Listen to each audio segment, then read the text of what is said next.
मैंने सारी Superman movies 24 घंटे के अंदर देखी और उनको रैंक भी किया। और सुपरगर्ल और सुपरमैन 4 देखने के बाद जो मेरे दिमाग के साथ हुआ उसके बाद शायद मैं कभी रिकवर नहीं कर पाऊंगा। जिसमें सबसे पहले आती है 1978 की सुपरमैन।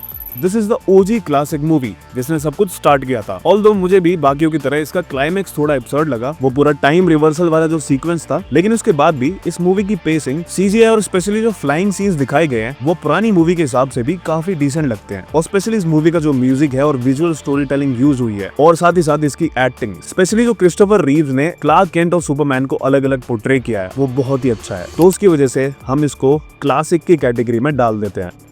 सुपरमैन 2 जैसा कि जस्टिस लीग के साथ हुआ था वैसे ही कुछ सुपरमैन 2 के साथ हुआ, जहाँ पे जो ओरिजिनल डॉनर कट था वो काफी ज्यादा डार्क था, लेकिन अगर हम रिचर्ड लेस्टर के टोन डाउन वर्जन पे आए तो उसमें बहुत ही ज्यादा फोर्सफुली कॉमेडी यूज हुई है जो कि बिल्कुल वर्क नहीं करती है। यू कैन इमेजिन एक डार्क मूवी में अगर हम कॉमेडी डालेंगे तो वो कैसा फील होगा। ऑल्दो उसके बाद भी इस मूवी में जो थीम है जहाँ पे सुपरमैन अपनी पावर्स और रिस्पॉन्सिबिलिटी को गिव अप कर देता है लुइस लेन के साथ रहने के लिए, और बाद में जब उसको समझ में आता है कि ऐसे काम नहीं चलेगा तो अपने लव को सैक्रिफाइस भी करता है। और साथ ही साथ इस मूवी में म्यूजिक भी काफी अच्छा यूज हुआ है। और सुपरमैन 2 एक तरह से सुपरमैन 1 को काइंड ऑफ कंप्लीट सा करती है। तो इन सब के बाद रिचर्ड लेस्टर कट को हम डाल देते हैं इट्स गुड की कैटेगरी में। सुपरमैन 3। अब इसके बाद ये जो पूरी लिस्ट है बहुत ज्यादा वियर्ड होने वाली है। जहाँ सुपरमैन 3 में इवल सुपरमैन का जो कॉन्सेप्ट था वो एक्सप्लोर होता है, लेकिन बहुत ही कम टाइम के लिए, क्योंकि इस मूवी में सुपरमैन को बहुत ही कम स्क्रीन टाइम मिला है और मोस्टली स्क्रीन टाइम मिला है एक साइड कैरेक्टर को जिसे रिचर्ड प्रायर ने प्ले किया है, जो उस टाइम के बहुत ही फेमस कॉमेडियन थे। तो उसकी वजह से आप क्वेश्चन करते हो कि क्या मैं एक सुपरमैन मूवी देख भी रहा हूँ जहाँ पे सुपरमैन 2 की तरह इसमें भी कॉमेडी बिल्कुल भी अच्छी फील नहीं होती है और बिल्कुल भी फनी फील नहीं होती है, जिसमें लॉजिक और स्क्रीन प्ले भी एब्सर्ड फील होते हैं थोड़े थोड़े। और अगर हम सिंपल लैंग्वेज में बोले तो ये सिर्फ एक एपिसोड फील होता है सुपरमैन की लाइफ में, लेकिन एक ऐसा एपिसोड जो आप स्किप करना चाहोगे। इसको हम उठा के बेकार की कैटेगरी में डाल देते हैं। सुपरगर्ल।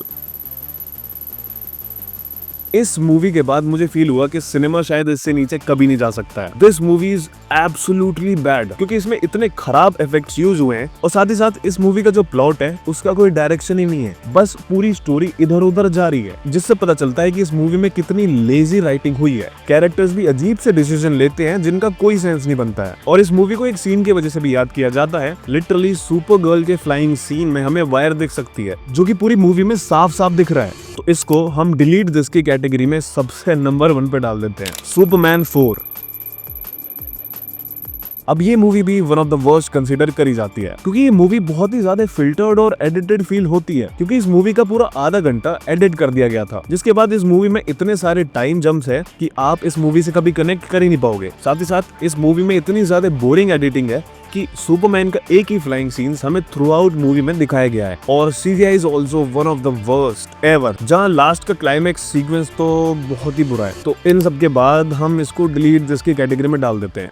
अब हम आते हैं सुपरमैन रिटर्न्स पे, जहाँ पे सुपरमैन 2 के इवेंट्स के बाद एक अच्छा खासा टाइम जब दिखाया जाता है। बाकी अगर हम इसकी बात करें तो उसकी सिनेमेटोग्राफी काफी डार्क और डल बनाई गई है, जो वैसे तो सुपरमैन मूवीज से थोड़ी अलग है, but it's not bad for this movie. Although ये मूवी बॉक्स ऑफिस पे उतनी सक्सेसफुल नहीं हो पाई थी, क्योंकि आई गेस ये एक कंटिन्यूएशन था क्रिस्टोफर रीव्स की मूवीज का, तो जो नए व्यूअर्स थे उनके लिए शायद कनेक्ट करना थोड़ा मुश्किल हुआ होगा। और इस मूवी में सीजीआई थोड़ा ऑन एंड ऑफ है, लेकिन फिर भी इट्स गुड। एंड ये पूरी मूवी एक नॉस्टैल्जिया पे बेस्ड है एंड बाकी की जो पिछली मूवीज थी उससे काफी अच्छा कनेक्ट भी करती है। ऑल्दो उसका क्लाइमेक्स थोड़ा अलग हो सकता था, उसमें स्टेक्स ज्यादा इंक्रीज हो सकते थे, लेकिन फिर भी हम इसको इट्स गुड की कैटेगरी में डाल देते हैं। अब आते हैं सुपरमैन 2 के डॉनर कट पे, जो कि हमें ओरिजिनली दिखने वाला था। और अगर लेस्टर कट से हम कंपेयर करें तो इसमें एक्ट 2 काफी छोटा लगता है। साथ ही साथ इस मूवी में जो सीक्वेंस ऑफ इवेंट्स है वो भी सेंस बनाते हैं, अनलाइक लेस्टर कट में जो हमें देखने को मिले थे। और इस मूवी में स्टेक्स भी काफी हाई होते हैं and overall this movie was actually good. लेकिन क्लाइमेक्स से जो इस मूवी का काम खराब हुआ है, क्योंकि क्लाइमेक्स में फिर से सुपरमैन टाइम रिवर्स कर देता है और इस मूवी के जितने भी इवेंट्स हुए हैं उन सब को रिवर्स कर देता है। तो you are back to zero. तो इस मूवी का एक्चुअली में कोई पॉइंट हुआ क्या? जस्ट बिकॉज ऑफ दिस हम इस मूवी को ओके में डाल देते हैं। अब हम आते हैं मैन ऑफ स्टील पे। टू बी ऑनेस्ट मैं इसके लिए थोड़ा बायस्ड हूँ बिकॉज ऑफ हेनरी कैविल, क्योंकि इसका जो डार्केस्ट टोन है वो मुझे काफी पसंद है और वो इस सुपरमैन के लिए बिल्कुल परफेक्ट बैठता है, क्योंकि ये वाला सुपरमैन बाकी सुपरमैन से काफी डिफरेंट है। जहाँ पे इसमें ओरिजिन स्टोरी पे भी काफी अच्छा खासा फोकस किया हुआ है एंड स्पेशली इसमें जो म्यूजिक है, आई थिंक वो सुपरमैन की जो म्यूजिक की लेगेसी है उसको बिल्कुल अच्छे से मेंटेन करता है। और ऊपर से इस मूवी का जो क्लाइमैक्स था जिसमें स्टेक्स बस इंक्रीज होते जा रहे थे और काफी बड़े लेवल पे इस मूवी का एंड हुआ, जो कि पर्सनली मुझे तो काफी पसंद आया। तो हम इसको इट्स गुड की कैटेगरी में सबसे पहले डाल देते हैं। Batman versus Superman. अब जो बैटमैन और सुपरमैन की कॉन्फ्लिक्ट है वो मैन ऑफ स्टील से चालू हो जाती है, जो कि काफी अच्छा कनेक्शन था। और बैटमैन और सुपरमैन की बिल्कुल कंप्लीट डिफरेंट आइडियोलॉजीज होना और उनका उसकी वजह से कॉन्फ्लिक्ट में आना वो देखने में काफी अच्छा था। जहाँ हमेशा जैक स्नाइडर अपनी मूवीज में धीरे धीरे जो बिल्डअप करते हैं और उसका बाद में जो कंक्लूजन होता है काफी अच्छा खासा, वो देखने में हमेशा अच्छा लगता है। जहाँ मे बी ये थोड़ी स्लो फील हो सकती है लेकिन उसका जो रेजोल्यूशन है वो अच्छे से मिलता है। ऑल्दो मुझे भी मार्था वाला जो पूरा सीक्वेंस था वो उतना पसंद नहीं आया, लेकिन फिर भी हम इस मूवी को इट्स गुड की कैटेगरी में डाल देते हैं। सुपरमैन 2025।